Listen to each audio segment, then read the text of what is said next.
किसी भी परीक्षा की तैयारी के अलग अलग तरीके होते हैं। जैसे कुछ स्टूडेंट ऐसे होते हैं जो एग्जाम से एक आध दिन पहले पढ़ लिए, किताब उठाए, फिर पैनिक मोड में सब कुछ पढ़ते हैं और पढ़ो पढ़ो यार फेल हो जाएंगे। कुछ स्टूडेंट ऐसे होते हैं जो पूरे साल थोड़ा थोड़ा पढ़ते रहते हैं और परीक्षा के दिनों में भी एकदम चिल रहते हैं। इस वक्त देश की राजनीति में भी हमारे नेताओं की सबसे बड़ी परीक्षा यानी 2024 का लोकसभा चुनाव आने वाला है। इस परीक्षा में एक तरफ नरेंद्र मोदी हैं जो लक्षद्वीप के बीच पर घूम रहे हैं, देश के लिए काम कर रहे हैं।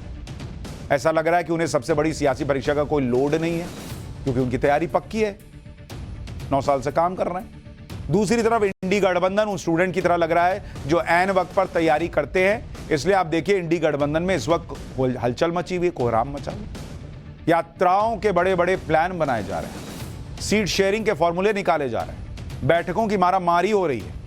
जैसे आज दिल्ली में इंडी गठबंधन की पार्टियों में सीट शेयरिंग को लेकर एक बहुत अहम बैठक हुई। कांग्रेस और आम आदमी पार्टी के नेता सामने सामने बैठे कि आओ हम लोग जरा सीट शेयर करें। बैठक को इसलिए बहुत अहम माना जा रहा है क्योंकि इंडी गठबंधन की इन दोनों पार्टियों में अभी तक भयंकर टकराव दिखा। इनके बीच सीट शेयरिंग कोई आसान थोड़ी है। कांग्रेस एक सीट छोड़ने को तैयार नहीं, केजरीवाल छोड़ने को तैयार नहीं। इसलिए आज इन दोनों पार्टियों की पहली बैठक होना ही इंडी गठबंधन के लिए बड़ी राहत की बात बताई जा रही। ये वैसे ही है जैसे किसी स्टूडेंट ने जो किताब भी नहीं उठाता था, एग्जाम की तैयारी क्या करेगा, उसने परीक्षा के पहले अगर पढ़ने का मन बना लिया और किताब उठा ली तो घर वाले इसी में खुश है कि किताब उठाया तो सही, लेकिन बॉस किताब उठाने से परीक्षा पास होती है। इसी तरह से बैठक कर लेने से सीट शेयरिंग थोड़ी हो जाएगी। कल महाराष्ट्र में महाविकास आघाड़ी में भी कांग्रेस, एनसीपी और उद्धव गुट की शिवसेना के बीच सीट शेयरिंग होने की बात है, उसके लिए बैठक होगी। इससे पहले बिहार में सीट शेयरिंग को लेकर रविवार को कांग्रेस, जेडीयू, आरजेडी की बैठक हो चुकी है। यानी अब ऐसा दिख रहा है कि सीट शेयरिंग को लेकर इंडी गठबंधन की गाड़ी कुछ आगे बढ़ रही है। सूत्रों के मुताबिक कांग्रेस का टारगेट इस महीने के अंत तक सीट शेयरिंग को फाइनल कर लेने का है। लेकिन ये सब बैठकें, ये बातचीत भी इंडी गठबंधन के नेताओं की बेचैनी को छिपा नहीं पा रही। इसलिए अब इंडी गठबंधन के नेता इस लेट लतीफी के लिए कांग्रेस को कोस रहे हैं। एक बार सुनिए नीतीश के लोग क्या कह रहे हैं, फिर आपको बताऊंगा आज की मीटिंग में क्या हुआ।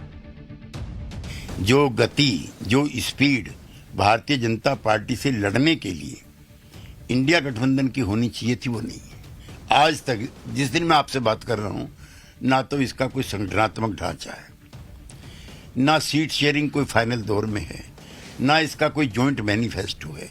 आज का दिन अपनी पार्टी को मजबूत करने का नहीं, इंडिया गठबंधन को मजबूत करने का है। मार्च के पहले सप्ताह में चुनाव की घोषणाएं हो जाएंगी और उस समय श्री राहुल गांधी जी की यात्रा चल रही होगी। राहुल गांधी जी की यात्रा के हम प्रशंसक रहे हैं, उससे जन चेतना आई है, इसमें दो राय नहीं है। लेकिन आज कांग्रेस की यात्रा के बजाय इंडिया गठबंधन की यात्रा निकलनी चाहिए।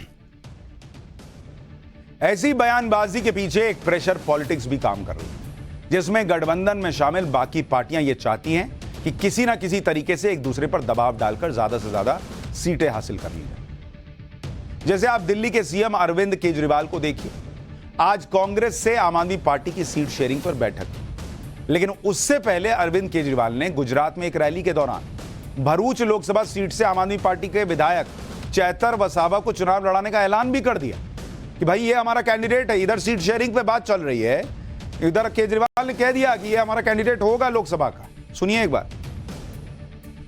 आज मैं ऐलान करना चाहता हूं, आम आदमी पार्टी की तरफ से आने वाले लोकसभा चुनाव में भरूच सीट से चेतन वसावा लोकसभा का चुनाव लड़ेंगे। इंडी गठबंधन में कई पार्टियां हैं, लेकिन किसी भी पार्टी ने अभी किसी भी सीट पर अपने उम्मीदवार की घोषणा नहीं की क्योंकि सब पार्टियां सीट शेयरिंग को फाइनल करने का इंतजार कर रही हैं। लेकिन अरविंद केजरीवाल जी ने इंडी गठबंधन में चर्चा किए बिना भरूच सीट पर अपनी पार्टी का रुमाल डाल दिया कि ये हो गया हमारा, 22 सीट से तो आम आदमी पार्टी लड़ेगी। जबकि अगर कोई गठबंधन होने की उम्मीद है तो आपको गठबंधन के साथियों से चर्चा ना करनी चाहिए बॉस कि कौन कहां से लड़ेगा। इन्होंने घोषणा कर दी।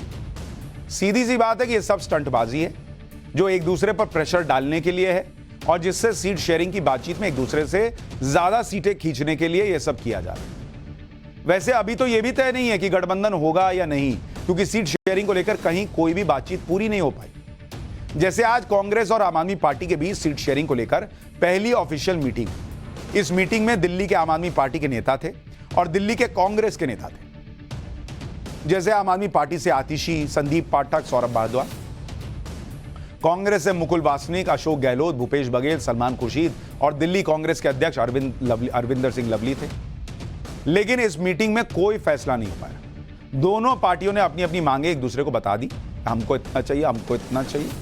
अब इन मांगों पर पार्टी के आलाकमान से बातचीत होगी, फिर इसके बाद दूसरी मीटिंग होगी, यानी एक तरह से मीटिंग खेल रहे हैं। अभी कुछ तय नहीं कर पाए ये लोग। कैमरे के सामने तो सब कह रहे हैं कि पॉजिटिव हैं, लेकिन जब मीटिंग्स में कोई रिजल्ट ही नहीं निकल रहा है, जब एक दूसरे के खिलाफ माहौल बनाया जा रहा है, तो फिर कैसे कह सकते हैं कि एक दूसरे के साथ हैं भाई और मिलकर चुनाव लड़ लेंगे। सुनिए मीटिंग में मौजूद कांग्रेस के नेता मुकुल वासनिक ने क्या बताया। हम पिछले करीब 2-2.5 घंटे से विभिन्न विषयों पर यहाँ पर चर्चा की, जिसमें किन किन सीटों पर कैसे कैसे आने वाले लोकसभा चुनाव में लड़ा जाएगा, उस पर विस्तार से चर्चा हुई। चर्चा आगे में चलेगी और कुछ ही दिनों के बाद हम फिर मिलने का हमने फैसला किया है, जिस पर अंतिम रूप हमारे सीट शेयरिंग के संदर्भ में करने का प्रयास किया जाएगा। दिल्ली के लिए तो आम आदमी पार्टी और कांग्रेस के लोग बातचीत कर रहे हैं, लेकिन अगर दिल्ली पर बातचीत बन भी गई तो पंजाब का क्या होगा। पंजाब का हाल यह है कि वहां कांग्रेस और आम आदमी पार्टी एक दूसरे को डेली कोस रहे हैं। कोई दिन ऐसा नहीं जा रहा जब एक दूसरे के खिलाफ ये लोग बयान न देते। जैसे पंजाब के सीएम भगवंत मान ने कह दिया था कि दिल्ली और पंजाब में माताएं अपने बच्चों को कहानी सुना सकती हैं कि एक थी कांग्रेस। ये मजाक बना रहे हैं। जवाब में कांग्रेस ने भगवंत मान की एक थी कांग्रेस वाली बात का मजाक उड़ाते हुए कह दिया कि एक था जोकर, या ये लोग गठबंधन करने निकले। इसी लड़ाई के बीच कांग्रेस नेता नवजोत सिंह सिद्धू कूद गए। उन्होंने कहा कि कांग्रेस के कुछ नेता आम आदमी पार्टी से मिले हुए हैं। ये तो हाल चल रहा है बॉस। यही कहानी बंगाल में चल रही है। बंगाल में कांग्रेस ममता बनर्जी को घेर रही है। बंगाल में ईडी के अफसरों पर हमले के मामले में बंगाल कांग्रेस के नेता अधीर रंजन चौधरी ने फिर कहा है कि ईडी खुद इडियट है। वो कह रहे हैं ईडी के लोग ही इडियट हैं जो बिना सुरक्षा के बंगाल चले गए। मतलब उनके कहने का मतलब कि आपको नहीं पता था कि बंगाल में क्या माहौल है। बंगाल में अगर ईडी वालों का खून भी हो जाता तो उन्हें हैरानी नहीं होगी, क्योंकि बंगाल में कानून व्यवस्था खत्म है। ये अधीर रंजन चौधरी कह रहे हैं टीएमसी के लिए कि बॉस यहां तो खत्म है मामला, ईडी वाले आए क्यों, वो तो मर जाते तो मुझे आश्चर्य नहीं होता। ये बंगाल को लेकर कहा जा रहा है। अब ये एक आकलन भी है कि प्रेशर पॉलिटिक्स का जरिया भी हो सकता है, क्योंकि बंगाल में ममता बनर्जी कांग्रेस को 2 से ज्यादा सीट देने के लिए तैयार। कांग्रेस के पास बंगाल में सिर्फ 2 सीट ही हैं। अधीर रंजन ने ही इस बात पर यह भी कहा था कि ममता बनर्जी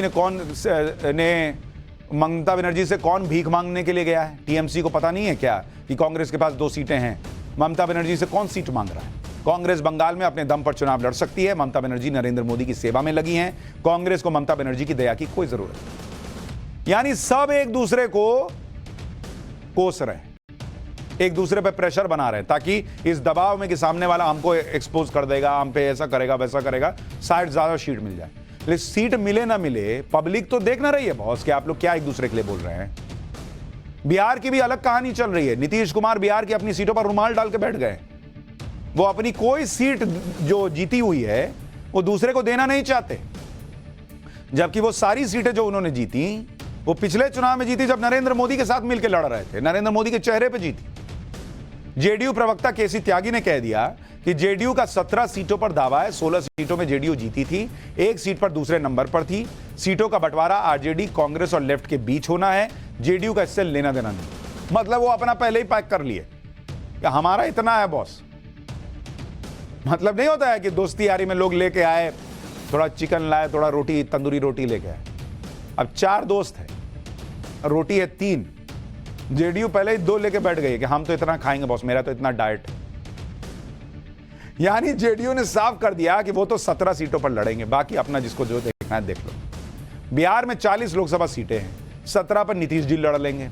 आरजेडी, कांग्रेस और लेफ्ट के लिए बची ही 23 सीट है। इस पर बिहार कांग्रेस के नेता कह रहे हैं कि मल्लिकार्जुन खड़गे ने बिहार कांग्रेस को 11 सीटों की लिस्ट दी है, जहां पर कांग्रेस चुनाव लड़ना चाहती है। अगर कांग्रेस को सिर्फ कम सीटें दी जाएंगी तो नुकसान महागठबंधन को होगा। यानी इन लोगों का कोई हिसाब नहीं है, इनका कोई हिसाब आगे बढ़ नहीं रहा है और इनका राम ही मालिक है।